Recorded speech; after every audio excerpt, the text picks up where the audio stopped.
Judge. So I will hand over to Andy. Let him have a few words, please. Andy Wightman. Okay, thanks very much, David. David. I've been living abroad for a long time, and I was out of the country when all this nonsense was happening with the Trump and his planning application and all the rest of it. And but I was keeping an eye on it, and my father lives on Skye, and his blood pressure was going up. He was sending me all these press cuttings. So I thought I'd send him a book for his birthday. I think it's Kick Some Goddamn Ass or something by Donald Trump. And I thought this would probably raise his blood pressure to the extent so I didn't. But I lived in Aberdeen for a long time. I used to come up on the beach here, and obviously concerned about what's been happening here. And so I wrote a wee report, which is up on up on the website, Donald Trump's Ego Trip. And really the idea is that there's just been a lot of publicity about what's been going on here, bits and pieces and all the rest of it. But what I was finding about speaking to folk in Edinburgh was that a lot of people didn't really know the whole story, like all the detail in behind it. So part of this was to try and just kind of document in detail stuff about the compulsory purchase and give people the information as well, so they could see the original letters and could see what was going on and have a timeline and just better understand the whole story. But the other really was to expose what's still going on here, because obviously, you know, the planning permission's been granted and all the rest of it, and work started. But I got wind of an American TV Golf Channel satellite television program that Donald Trump was doing as part of his series called The Fabulous World of Donald Trump. Or no, it's called Donald Trump's Fabulous World of Golf, I think it was. And in fact, Anthony Baxter, who's here, yes, Anthony, who's done this great film, You've Been Trumped, which is in the Belmont Cinema, Aberdeen, next Friday.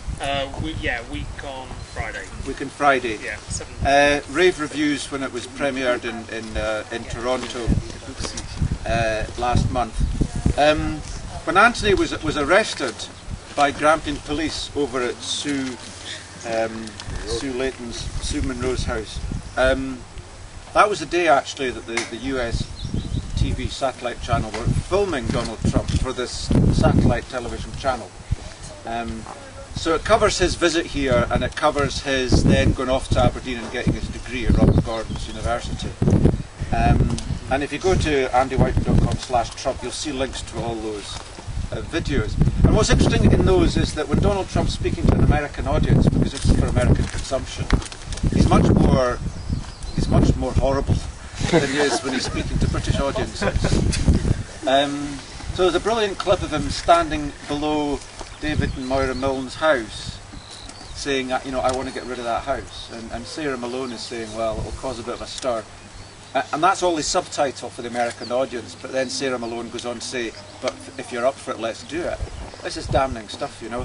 And he's humiliating his head greenkeeper, and he's going around the golf course ordering fairways to be widened, ordering dikes to be destroyed, not just ordering them, but actually telling people, I don't even need to tell you what to do here, things like that, and marram grass mountains to be destroyed. In other words, he's just making unilateral decisions about stuff that's already been consented by planning.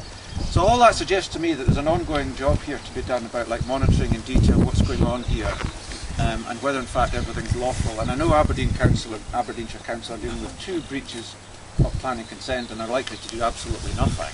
But that doesn't mean to say the pressure shouldn't be kept up.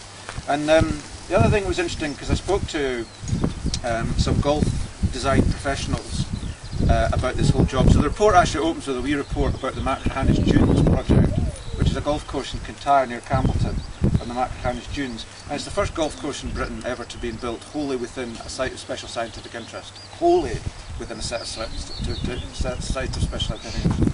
It took 5 years to plan. It was all hand built. There was no machines on site ever. Everything was done by hand. And over that 5 years, Scottish Natural Heritage and a lot of ecological advisors were working closely with an American businessman who made that course. And the American businessman is now reopening the Queen's Hotel in the middle of Campbellton, and everything's being done. It's just a fantastic project. It just shows you how you should go about things, really, when you want to do a project at that scale. But anyway, speaking to these golf course designers and stuff like that, there's a lot of, within the professional world of golf designers and all the rest of it, there's a lot of antipathy towards Trump. They don't like what he's doing because it's giving the world of golf and stuff a bad name. So what I really want to just to suggest in closing is that there's everything to play for here. I'm not at all confident that this project is actually going to go to completion. I mean, I think he could literally walk away from this any day. Obviously I don't know, but it's a very ambitious project. We don't know where the money's coming from. He's a very hot-headed kind of a guy. Obviously he can't be personally committed to a project like this in the same way he's personally committed to his projects in the States, because he can only come here twice a year. And there's so many external factors to do with money and the economics of this and tourism and the environment and the weather and the dunes and even technically whether you can build a golf course here. One of the most surprising things for me was to learn that he actually bought this without ever seeing it. His original press statement, I think on the 30th of March 2006 it was, said that he's bought this golf course and he's going to open in September 2006. Yeah, right. Now, like, I mean, I'd vaguely heard all this stuff in the press, but it's only when you actually go and look at these things and stitch them all together that the remarkable ego of this man becomes clear. We do have big problems, of course, because the SNP were very keen on this and they're now in government. But that's all the more reason, I think, to keep on about this, actually, because, like, I've subtitled the report "Lessons for the New Scotland," and that's kind of intentional. Like, I mean, this is the kind of stuff we really want in this kind of brave new Scottish spring, where we might be independent in 5 years, who knows what. So that's that, and yeah, I think there's everything to play for. I think we need to keep up this campaign. I think Tripping Up Trump's done an amazing job. I think it's maybe time to sort of refocus and think how the campaign should go forward from here. I think we maybe want to focus on slightly different things from now on in, but there's everything to play for. And so thanks to Tripping Up Trump people, and finally really a big vote of thanks to all the residents here who've put up with quite incredible degrees of harassment and intimidation.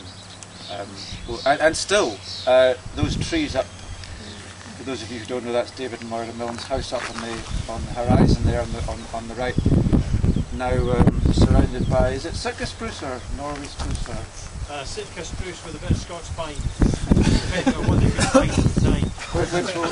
Which will never survive. And so I think just the kind of ongoing documentation of these continuing things that he's doing, and slowly wearing down the PR machine that is Trump, which is not a very good PR machine actually.